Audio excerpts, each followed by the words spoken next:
Bonjour! Donc aujourd'hui, cette capsule-là va traiter des propriétés d'un conducteur à l'équilibre. Donc c'est pas proprement dit une section dans vos notes de cours.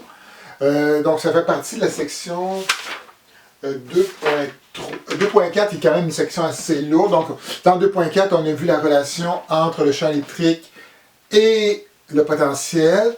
Donc, on a vu qu'il y avait les potentiels qui existaient, etc. Donc là, c'est une partie qualitative.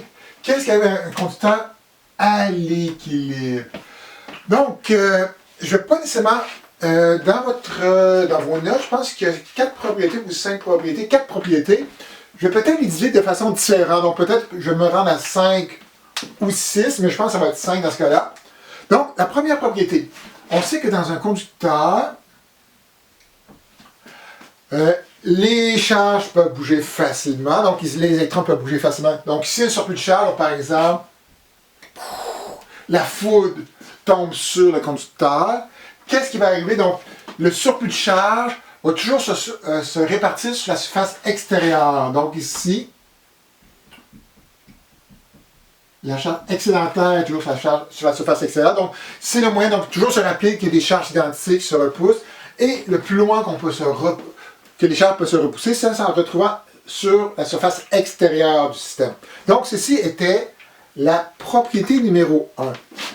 La deuxième propriété, donc je vous l'appelle ici, c'est pour des conducteurs en équilibre. Donc, c'est-à-dire que la somme des forces doit être égale à 0. Elle est un petit peu plus compliquée, donc je vais essayer de prendre mon temps pour bien l'expliquer. Donc, vous avez votre conducteur. Il est soumis, donc je vais mettre de la couleur ici. Ce conducteur-là est soumis à un champ électrique extérieur. Donc, c'est-à-dire que le champ électrique extérieur, je vais en redessiner une en bleu ici, traverse l'ensemble du conducteur. Que va-t-il arriver dans cette situation? OK, on construit étape par étape. Un champ électrique est là pour transmettre la force. À l'intérieur de notre conducteur, il y a quand même des électrons qui sont faiblement liés, que si on applique une force dessus, ils vont se mettre à se déplacer. Donc, petit rappel aussi, la force électrique est égale à Q fois E.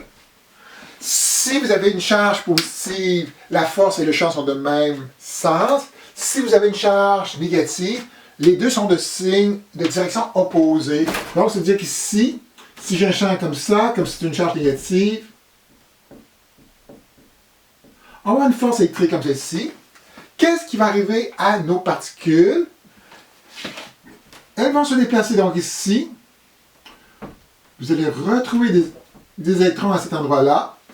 Et sur l'autre face, quand notre bloc au départ était neutre, donc j'aurais pu le faire avec un bloc chargé au départ, mais c'est un petit peu plus compliqué pour juste voir cet effet-là. L'autre côté devient positif. Donc si je redessine maintenant, qu'est-ce qu'on a ici? Donc là, je vais dessiner des vecteurs en termes de grandeur. Donc, vous avez un champ électrique qui s'en va vers la droite qui est notre champ extérieur. Donc, un vecteur de cette dimension-là. Maintenant, vous avez une séparation de charge. Donc, des moins qui apparaissent ici. Des plus qui apparaissent là, ici. Qu'est-ce qui va arriver? Donc, à l'intérieur du conducteur, il y aura un champ électrique supplémentaire qui va venir de la séparation de la charge. Donc, on sait que les lignes de champ sortent des plus et entrent dans les moins. Donc, c'est-à-dire qu'ici, à cause de la séparation de charge, ça sort comme ça rentre comme ça, on aurait un champ électrique. Ici, je vais appeler ça intérieur comme ceci. Et, ça veut dire qu'ici, si on fait la somme de deux champs, un vers la droite, un vers la gauche, un vers la droite est encore plus grand. Donc, si c'est encore plus grand, c'est-à-dire que les électrons vont subir une force qui va les amener vers la gauche. Donc, il va y avoir de plus en plus d'électrons qui vont arriver ici. Il va y avoir de plus en plus un déficit d'électrons sur l'autre face. Si la quantité de charge augmente, ce vecteur-là va aussi augmenter. Ça continue. Et à un certain moment, là je vais faire exprès, je vais plutôt raccourcir, c'est ici, les deux vecteurs seront égaux. Et si les deux vecteurs sont égaux, c'est-à-dire que le champ résultant sera 0 ici. Et s'il n'y a pas de champ, le mouvement des charges va s'arrêter dans ce cas-là. Donc, si on place alors la caractéristique 2, si on place un conducteur dans un champ électrique, il y a une séparation de charge qui va se faire, et cette séparation de charge-là va nous emmener à un champ électrique à l'intérieur qui sera nul. Donc, c'est-à-dire que E à l'intérieur d'un conducteur en équilibre, le mot important en équilibre, sera toujours nul. Deuxième caractéristique. Maintenant, avec cette caractéristique-là, je vais même la noter ici parce qu'elle va nous servir pour la troisième. Donc, E est égal à 0. Il n'y a pas de champ électrique à l'intérieur d'un conducteur en équilibre. Est-ce que je dessine un conducteur rectangulaire ou je peux dessiner n'importe quoi? Donc, je pourrais dessiner n'importe quelle forme, ça n'a même plus d'importance. Ceci est un conducteur. Donc, on a vu dans la dernière capsule qu'il y avait un lien entre la différence de potentiel et le champ électrique, qui disait que la différence de potentiel entre deux points, que je vais appeler VB moins VA, est égale à moins l'intégrale de E.ds. Donc, on avait développé, puis on avait trouvé différentes formes par la suite. Donc, ici, on va l'appliquer dans le cas d'un conducteur. Donc, ici, si on a un conducteur en équilibre, le champ électrique à l'intérieur, il est nul. S'il est nul, ça veut dire que cette partie-là, donc si on met E égale 0, qu'on était n'importe quoi, donc 0 fois n'importe quoi donne 0. Donc, ça donne 0 ici. Est-ce que ça veut dire que la différence de potentiel entre deux points, donc si je prenais le point A ici et le point B ici, est-ce que ça veut dire que la différence de potentiel entre les deux points est nulle? Oui, mais c'est pas ça que je voulais dire. Est-ce que VA et VB sont nuls? Non. Donc, c'est-à-dire que VB moins VA est égal à 0. Et si on envoie notre VA de l'autre côté, c'est-à-dire que VB est égal à VA. C'est-à-dire que si on est dans un conducteur en équilibre, tous les points ont le même potentiel. Donc, tous les points auraient 10 volts. Tous les points auraient 100 volts. Tous les points auraient 1000 volts. Donc là, ici, savoir la valeur, maintenant, ça c'est notre troisième caractéristique. Ça sera maintenant à la quatrième qu'on va trouver quelque chose ici. Donc, quatrième caractéristique.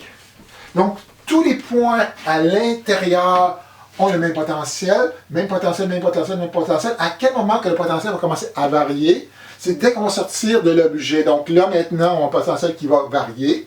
Donc, si vous avez le potentiel à l'intérieur, ce potentiel-là va correspondre au potentiel qui est à la surface de notre conducteur. Donc, c'est-à-dire que V, qui est à la surface, sera égal au potentiel au point A, sera égal au potentiel au point B, sera égal au potentiel de tous les points qu'on retrouve à l'intérieur de notre conducteur. Donc, ceci était la quatrième caractéristique. Et possiblement, juste être sûr que je n'en ai pas oublié, la cinquième. Donc, la cinquième vient des équipotentiels. Donc, c'est-à-dire que la surface, tous les points sur la surface ont le même potentiel. Donc, c'est-à-dire que la surface, c'est une équipotentielle. Et on a vu que quand c'est une équipotentielle, le champ électrique est toujours perpendiculaire à l'équipotentiel. Donc, c'est-à-dire que E est perpendiculaire à l'équipotentiel, à l'équi comme ceci. Et comme l'équipotentiel, c'est la surface, c'est-à-dire que pour un conducteur en équilibre, le champ électrique est toujours perpendiculaire à la surface. Donc, si je traçais des vecteurs qui partaient de la surface, donc ici, notre champ E va partir comme ceci. Donc, c'est sûr qu'après ça, ça se met à courber, on n'a aucune idée. Donc, il faut que ça soit à 90 ici. Ici, notre champ E va ressembler à quelque chose comme ceci. Après ça, c'est sûr, ça se peut mettre à aller comme ça, mais son point de départ, il est toujours à 90 par rapport à la surface. Donc, avec ça, on vient de voir les 5 caractéristiques pour un conducteur en équilibre. Donc, c'est sûr qu'au point de vue mathématique, il n'y a pas grand-chose qu'on peut réaliser pour l'instant, mais ça peut, un peu plus tard, je vais vous donner des questions de compréhension, et peut-être ces questions-là vont mettre en évidence ces 5 caractéristiques-là. Donc là, je ne sais pas si je vous dis au revoir, parce que la capsule est relativement courte, et la prochaine aussi, je vais peut-être fusionner les deux capsules, donc, au cas où que j'essaie d'en faire une pour chacune. Au revoir, yo, sinon, on continue avec l'autre capsule.